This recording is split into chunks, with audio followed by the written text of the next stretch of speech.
Did you enjoy those episodes? I was rewatching them last night. It is the most absurdly just ridiculous show on TV. I love it. I'm Stacey Wilson Hunt from New York Magazine and Vulture. It's very nice to see you guys. I haven't been here in a while. I've been missing you. So without further ado, I'd like to bring up Amber Nash.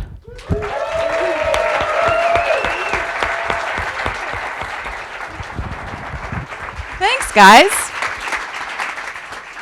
I'm so excited to be here. This is so fun. They are very excited to have you. Cool. It's so fun to meet the talent behind these animated, bizarre creatures that we watch every week. And I've spoken to a lot of actors who've done voiceover work. I find this to be such a strange, wonderful world that you inhabit. So I guess we'll start with the logical question. How did you land in this particular niche of entertainment? It wasn't on purpose, actually. I am an improviser by trade, so that's kind of what I did. I did comedy improv, like so many actors, in Atlanta at a theater called Dad's Garage, and I was working there for years, and I was their education director, and I would do shows, and I was just gigging. I was just like trying to cobble together enough money to pay my rent. And people can relate to that. right. And then there was this little company called 7030 at the time. They became Floyd County, and they were making C-Lab and a little house in East Atlanta. It was just like 5 like smelly dudes like in this weird house making a cartoon. And one of those smelly dudes also was an improviser at Dad's Garage. And so his name's Christian Danley. And so Christian, because he was part of Dad's and part of 7030, the guys from 7030 would come over and watch shows. And so they knew all of us. And they needed a voice for a new show they were making called Frisky Dingo. And they needed a teenage girl. So they had me audition for it, and I was totally wrong because they were like, you don't sound like a teenage girl. You had showered too much. That's right. So I didn't get the part, but then the show ended up changing. Does anybody here know Frisky Dingo? Okay, so you'll be interested in hearing that it was originally going to be like a sitcom, like family show, not for families, but it was going to be like a nuclear family, and then it became what it was, which was craziness. And so they didn't need a teenage girl anymore. They needed somebody to play Val, and so I ended up playing Val, and so that's how I worked with them. That's how I got started. And they would literally lock me in a closet that had 2 doors that was just like lined with soundproofing, and I would get in there and I'd have to lock the first door, and then they'd lock the outside door, and there was no vents. Like, it was absolutely terrifying in there. And that's how my voice career started. Yeah. I'm just getting over that visual of all these smelly people locking you in closets and stuff. And so from there, how did you connect with Adam Reed? Did he know that he wanted you? Did he discover you via this community? And yeah, he was actually part of 7030. So it was him and Matt Thompson who started C-Lab, and then they were making Frisky Dingo, and so that's how they found me. And when they started to make Archer, we'd finished Frisky Dingo. It got canceled.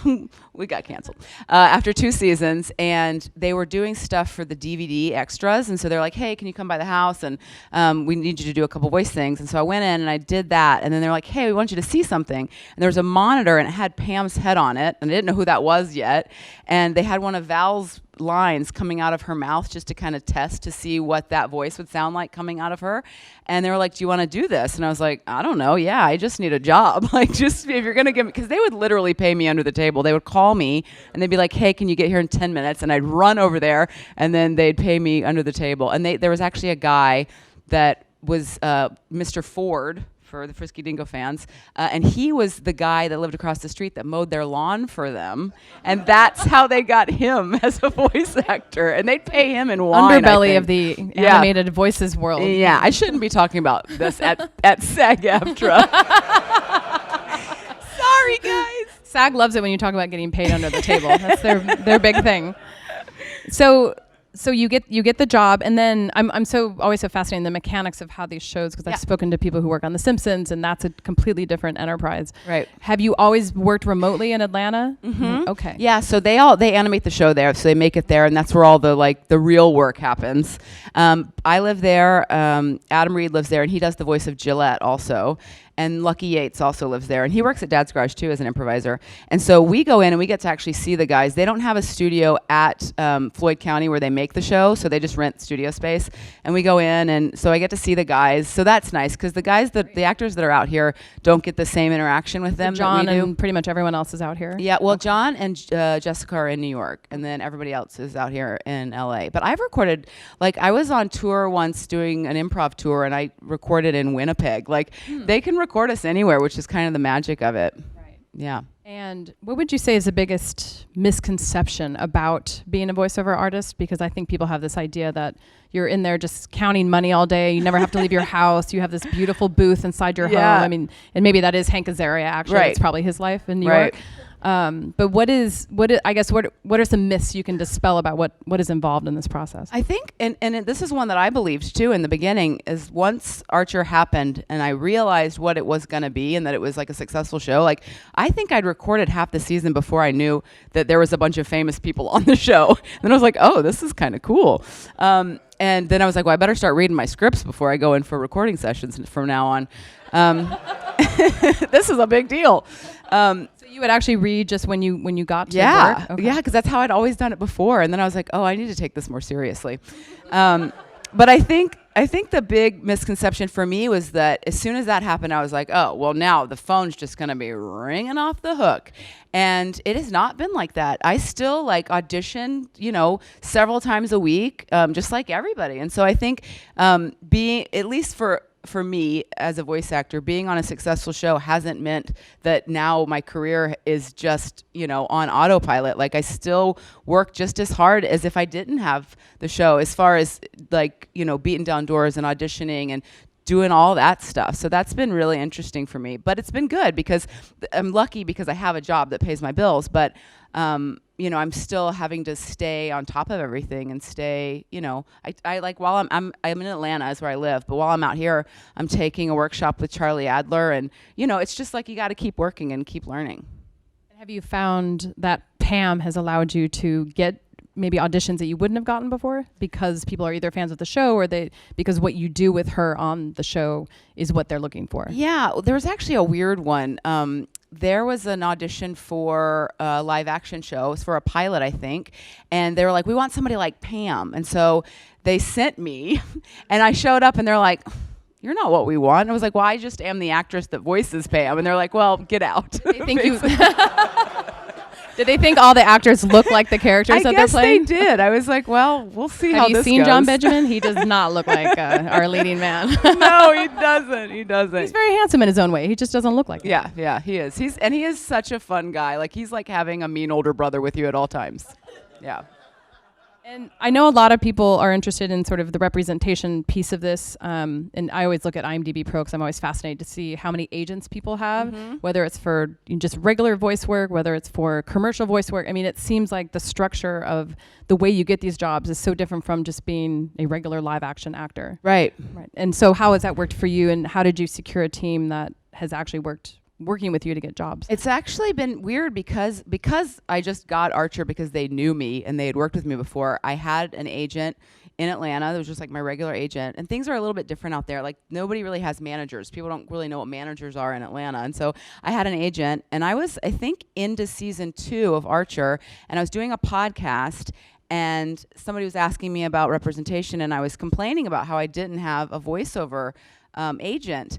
And a guy that was a fan of the podcast that was listening, his name's Eamon, he was like, oh, well, I work at an agency in Los Angeles. So through Twitter, he tracked me down and was like, hey, I work at an agency. Do you want an agent? And I was like, yeah. And so he was at Vox. And so I'm still with Vox today because he tracked me down because I was complaining on a podcast about not having an agent. And so I also have an agent in Atlanta for local stuff, for voiceover and just regular stuff. And a manager out here. Yeah. And how has your voice changed over the years? That's maybe a weird question, but have you been able to stretch what you do and try to diversify what you do? Because I have a feeling with certain roles, and maybe just like any actor who feels typecast, you're called in to do specific kind of like tough lady parts and kind of wry, sort of Daria sort of characters. And I'm wondering, have you purposely tried to expand your repertoire so you can play kids or, just different types of characters? Yeah. Well, in the beginning, I think that this is another thing that I like tell people, and I'm always shocked, and I feel so bad about it, is that I was a smoker, and I think that's probably part of the reason why I got the job in the first place, is because I had such a weird voice. And then I was like, I've got to, like, it's so hard. Is anybody in here like quit smoking? It's like the hardest thing in the entire world. And so I was like, I have got to like get this. I'm a voice actor, and it was like such a terrible secret that I was keeping from people. Sure, you're not alone. Right. Yeah. And so I had to quit smoking. And I think that was definitely like, that was a thing to deal with in my voice also. But yeah, I always get called in for the same roles. And I actually was talking to an agent, and they heard my reel, and they're like, well, you're just not ready for, you're not ready for us. Your voice is too raw. And I was like really kind of like, upset about it. And then I thought, well, I actually don't have any training. Like I don't have voice training, and they're right. And they can hear it in my voice. And so that was part of the reason that kind of got me moving in the direction of, I still need to be taking classes, and I still need to be learning from people that are really, really good at this, because there are actors, and Archer is one of those shows that employs actors that sound like regular people. And so if you're doing animation, there's those kind of jobs, and there's more of those than there used to be. And then there's people that can do all kinds of animation voices, which I'm like so jealous of. But I'm starting to try to work down that road. But I think I'll always probably get called in for the same kinds of roles, which is fine with me, because those are the kind of characters I like to play, And what do you learn in a voice training class? Let's say you went to a workshop for these types of skills. What would you actually learn in a class, and how do they teach you to, I guess, improve your instrument? Yeah, one of the things that I've found so interesting is, and I think everybody knows this in the back of their minds, is that it's not about voice acting. You have to be an actor. And one of the very first things that I learned from somebody I was working with as a director was and this is when I was doing radio spots before I started doing animation, is I would just stand behind the microphone and like not move. And he's like, he also worked with me as an improviser, and he's like, what are you doing in there? He's like, you sound so bored. Like your voice sounds like you're not moving around. So like move around, it's okay. And so that was like the first big like, oh, I am acting in here. And one of the big things that happens like in the workshop that I'm currently in now is that we just get noted on our acting. He's like, the other thing I find so interesting is he told this story about how he was working with a bunch of actors. And so you see like, the stuff, what do you even call that? Like when you're recording? Yeah. And so waveforms, yeah. And so he's like, if you had like 100 people audition for this role and you stack them all on top of each other, they're eerily the same. And the 3 that are not are the people that we're going to call back, because those are the people that are actually doing something different. And so it's more about like timing, and it's not about having like a perfect sounding voice for the role. It's about being a good actor. And so that's been like, because a lot of people worry so much about their voice quality, and I think that is really important, but it's, I think, more important to be just good at acting.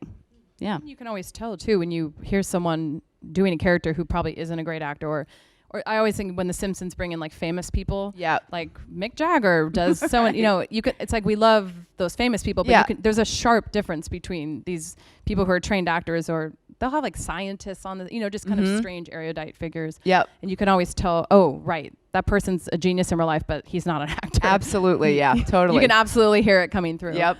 And it's funny, I'm thinking about The Simpsons, not to make it all about The Simpsons, but it is sort of the touchstone. I think about someone like Yardley Smith, who's been so incredible as Lisa Simpson, but has not acted that much outside of the show. I remember her from As Good as It Gets and some other, she was in City Slickers too. But I think, is it a hard transition to get back into live acting after you've become so known as this one thing? Yeah, I think it's hard. I haven't really broken into live acting, which is the thing that's been hard for me, is that people know me as a voice actor, and then people in Atlanta know me as a stage actor. And they're all so different. That's the other thing, is when I first started, I was like, well, if I can do improv on stage, then I can do any kind of acting. And it's like, well, that's not true. It's so different. Like, to go from being on the stage to being on camera, it's so different. And people are like, whoa, like bring it down 100%, gal. This is too big. And then having to like distill all that down into your voice when you're voice acting, it's a lot of different skills that I think people that aren't actors wouldn't understand when you try to tell them that. Yeah. In terms of the way Archer is put together, how, I guess, are you getting the scripts? Are they emailed to you? Are you just getting your role, your parts? How does that work? And then how far in advance do you know what's coming up? And yep. So different. Usually when we're recording, and we usually work for about like 8 months out of the year, or 7 or 8, and because they write it, or Adam writes it. He's really the only writer. And then we get the script usually about 3 days before. It was just emailed to us, and we get the full script. And one of the most fun things is Adam is so funny that even like his action lines are funny. Because he's writing, and he told me this later when I was talking to him about it, that he's trying to get a laugh out of Kate Lambert, who is at FX. And so like he's writing for the animators because he's not always there. Talking like scene direction and stuff. Yeah, it's not just the dialogue. Yeah, yeah. And so it's like that's some of the most fun stuff to read because he's also like a genius and he knows exactly what he wants. He sees it and he tries to get it across on the page. So it's really interesting. So I usually get the script and I'm always super excited to read it. And then I read it and then I go in 3 days later and record. So yeah, that's usually how we get the scripts. But also, if there's a big thing that happens, like if we have 4 months off in between seasons, like when Archer Vice happened, instead of just like getting called in to record the next season, we'll get a special call from Adam where he explains to us that he's gone to the network with a crazy idea and they said yes to it. And then he explains to us what's going to happen. And so this season, we were getting ready for 8. He was so excited. It's like a little kid. That's the great thing about changing things up is it keeps it super fresh and he gets excited about writing. And he kind of explained to us what was happening in this season and kind of what the plan was for the next 3 seasons.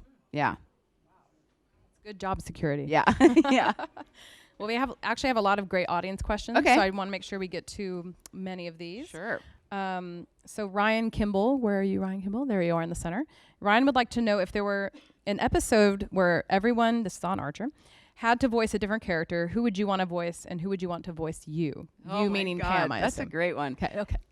If I was going to voice another character, it'd probably be Gillette. I just think Gillette's so like fun and sassy. And I also think if I was writing the show, Gillette and Pam would be roommates and it'd be a spinoff and it'd be hilarious. And if somebody were to voice me, I'd probably want, it'd be so weird, but I'd probably want Judy to do it. Like Judy's voice coming out of Pam would be really funny. I agree. Enrique would like to know, what is your favorite moment while recording, memorable line or scene, which is obviously a lot to choose from. Right. I think maybe my favorite memory of recording. So do you remember, where are you at? Enrique, are you in here? Oh, do you remember the episode where Pam is humping the Euro?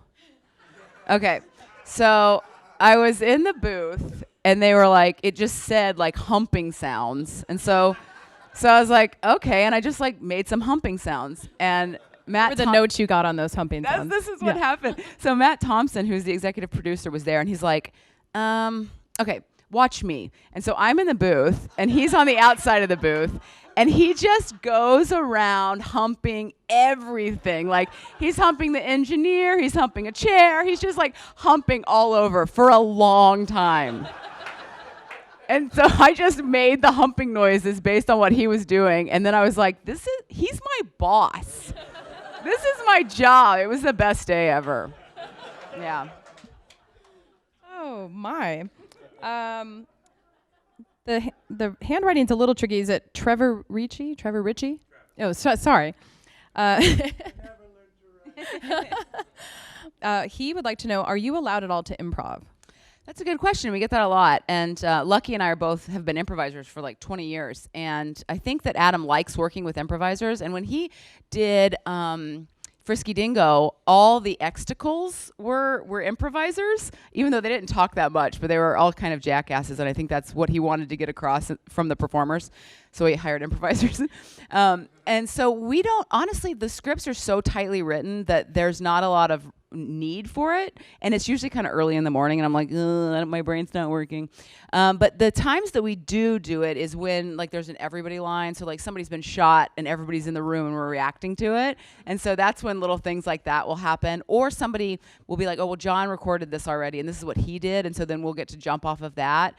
So that's when it happens most. Sometimes it'll happen if there's a line that isn't quite landing, and we can't figure out why. Is it worded weird, or are we delivering it weird? And so we'll go back and forth with between me and the guy that's directing, which is Casey Willis, and he is also an improviser. So we'll find new little fun things, or just like jam on something for a minute just because we're fucking around, and then find something there.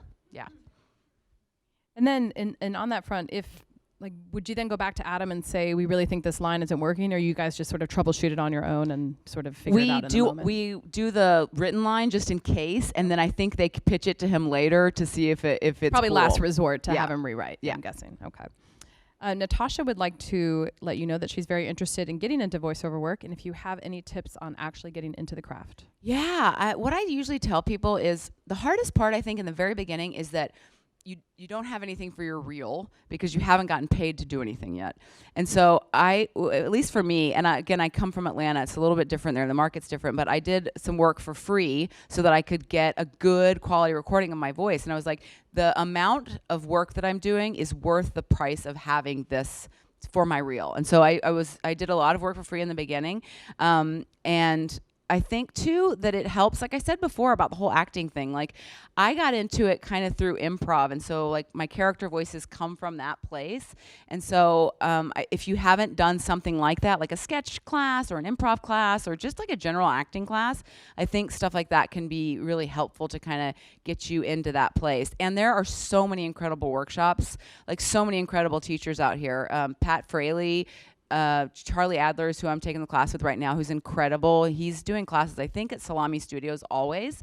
So there's so many great teachers, and you're going to learn so much and meet people that are also in different levels of their career. And so just always be like taking classes and learning, I think, as long as you have the money to do it. Because I know that can be like, tough too, because you're like, I can't keep paying $500 to take a class all the time. But if you can do it once every few years, it's really helpful.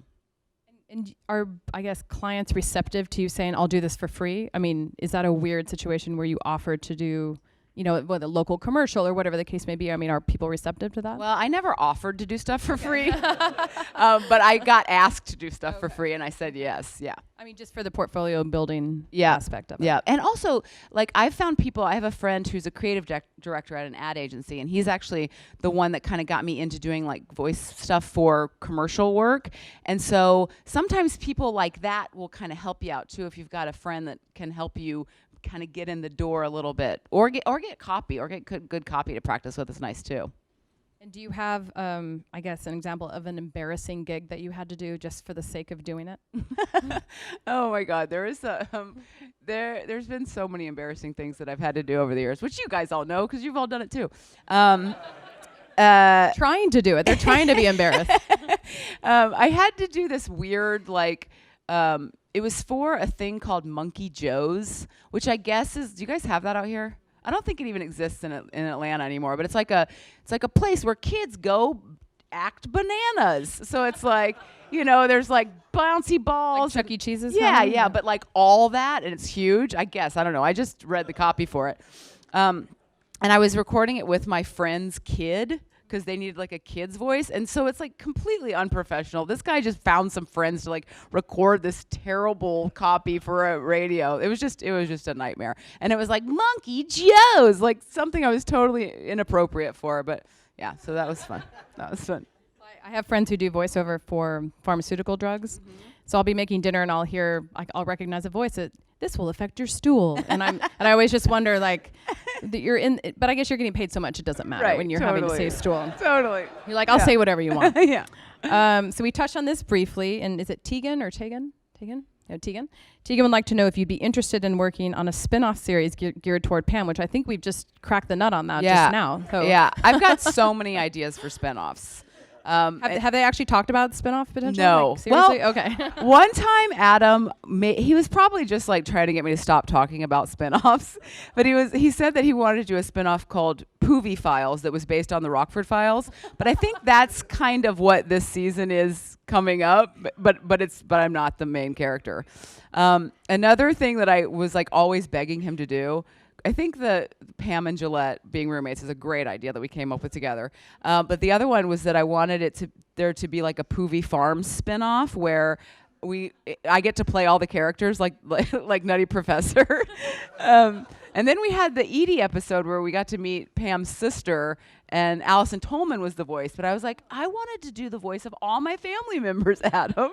So that's what I do is Poobie Farms. Do you, and on that front, sort of guest star voices, do you have people coming to you saying, "Oh, I'd love to do a voice, and can you write me into the show, etc.?" Yeah, well, I get a lot of friends that are like, "Hey, so can you get me on Archer?" And I'm like, "I wish," because now it's gotten to the point where any extra role is a celebrity role, which is so crazy. And there's so many celebrities that have been on the show, and people are like, "Oh yeah, you've worked with Bryan Cranston," and I was like, "I've never met Bryan Cranston," and if I saw him in a room, I'd be like, like so nervous and starstruck, you know. No. People don't ask me because they know I can't do anything. This is a good question. Austin would like to know, how much of Pam is your creation over the years, and how much of her is Adam giving you direction? Yeah, or maybe how you've grown into her and vice versa. Yeah, that's a really good question. I was telling somebody recently that I went back and read the pilot episode of Archer because I was writing a pilot script and I needed some reference. And when Pam's first introduced, it says Pam, the mousy HR director, and I was like, mousy? I don't even remember Pam being described that way. It was so incredible. And in the beginning, she was just like, basically they just needed somebody to be a punching bag and like the butt of all the jokes, and that's what Pam was in season 1.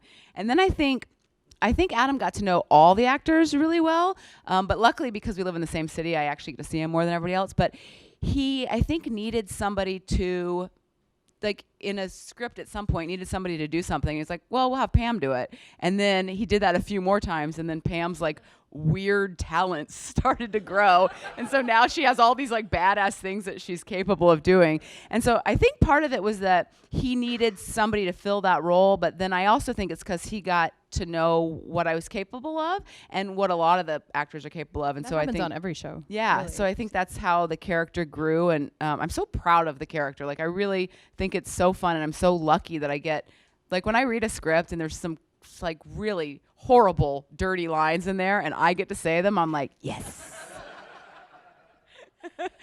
And have you ever brought any personal experience into a script or made a suggestion that has actually happened to you that you think would coincide with something that she's experiencing? Not exactly, but one of the things that does happen is that things will make its way in that we do in our regular lives. So one of the things I always do, and Matt Thompson loves this, he talks about it all the time, is that I love calling people ding dongs. Like, I think it's the most hilarious way to refer to somebody. Like, walk into a room and be like, very what's up? Underused too. Yeah. It's like, what's up, ding dongs? Like, it's so funny. And so he started writing that into scripts a lot. So Pam says ding dongs all the time. So I'm very proud of that. Yeah. I'm glad you're bringing that back in vogue. Yeah. So obviously we spoke a little bit about this, and is this ELCIN, Elson? Is that the name? Ekin, I'm sorry. Sorry, there's challenging penmanship today. What are some of the inherent challenges in voice acting that aren't present or I guess is prevalent in on-screen acting? You touched on this a little bit, but right. Maybe the mechanics of actually being in the moment and, like you said, not being wooden and not standing still. Yeah, I think that I think it is because you have to kind of get it all out in one way. One of the things that I've started to find helpful was not just moving around in the booth, but like being like looking, this is going to sound so actory, but I'm in good company, is looking at the microphone like it's the person I'm talking to. So that can, like, especially if it's something that's super intense, or like if I'm sad, or, there's been some times where Pam's had to be like pretty like sad and thoughtful. And so that helps a lot. But other than that, honestly, I really think that voice acting is the best job on earth, because you don't have to worry about so many other things. Like, you don't have to worry about like what your hair looks like that day, or, you don't have to memorize your lines. Like, it's just like the easiest. It's like, I feel like the person that invented voice acting was a lazy actor. And it was the best invention of all time. You also get to maintain privacy and anonymity. Yeah, that must be nice. Yeah, that's another really cool thing, because I think it was the first time I went to Comic-Con, and we were like walking down to meet in the lobby of the hotel, which was also part of where Comic-Con was happening. And I was with Aisha, and she's like a 7-foot tall angel that's gorgeous, and she's super famous, so people recognize her. And so seeing the reaction of people like with her and Judy, like it's just like, oh my God, this is insane, and it must be really hard. And I'm like, oh, see you later, ding dongs. It comes back around to the ding dongs. I guess, generally speaking, let's look ahead. I'll be like a career counselor in high school. What do you hope for yourself in the next 5 years? What do you hope to break into that you haven't done yet? Archer will end at some point, Yep. I'm assuming, even though it's had an amazing run. What would your ideal situation be? Live action, film, etc. I think if I had it any way I wanted it, I would in 5 years have my own show. I'd love to have like I love Amy Schumer. Her show's incredible. Sketch. Yeah, like a sketch show or a show where I got to play various characters. Like I grew up watching Carol Burnett. Tracy Ullman. Yes, Tracy Ullman's another great one. So that would be my absolute dream job, to get to go to work every day and play a bunch of characters and be funny and put it on television. I think that'd be really fun. And so 2 years ago, the theater company that I work with, we made a web series called Heart of America, and it's 10 episodes, like five minutes a piece, and it's me getting to play a bunch of different characters, and it was so much fun. Like shooting it every day was just. They were the longest days, and I was like, I could do this forever. It was a blast. Well, you have an in with FX, so you can pitch them stuff. Yes, I do. I do. Well, we so appreciate you being here today. It was very Thank you. educational. Hope you guys learned something. Thank you. Thanks. Thank you so much.